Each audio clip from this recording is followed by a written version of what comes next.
Bonjour à tous, aujourd'hui je vous retrouve pour une nouvelle vidéo où nous allons parler de la maille serrée. C'est une des mailles les plus basiques au crochet.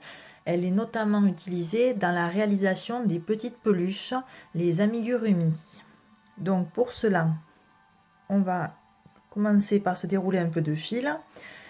Et comme vu sur une précédente vidéo, on va commencer par faire donc une chaînette. Donc pour cela, on refait notre petit nœud coulant, voilà, et on se met en position donc avec le crochet. Donc la chaînette, vous vous en rappelez, on fait un jeté que l'on passe à travers la boucle et on en fait autant que nécessaire. Voilà, je vais en monter donc une certaine longueur pour l'exemple. Voilà, j'ai donc ma chaînette. Alors la maille serrée.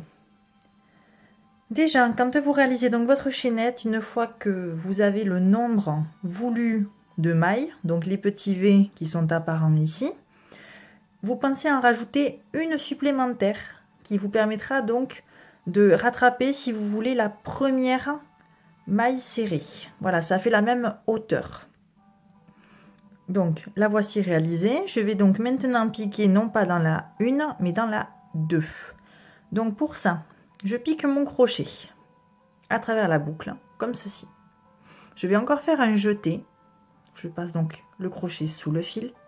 Je le ramène à travers la première boucle. J'en ai dorénavant 2 sur le crochet. Je vais donc refaire un jeté et le ramener à travers ces 2 boucles là. Et voilà, j'ai obtenu une maille serrée. J'en fais donc autant que la longueur dont j'ai besoin. On refait le même geste. Je pique à travers ma chaînette, un jeté, je ramène mon fil à travers la première boucle, je refais un jeté et je ramène mon fil à travers les 2 boucles restantes sur le crochet. Une deuxième maille serrée. Et on continue.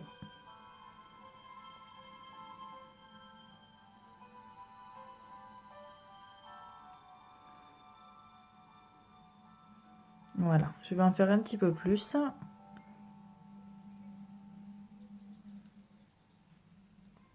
Hop là.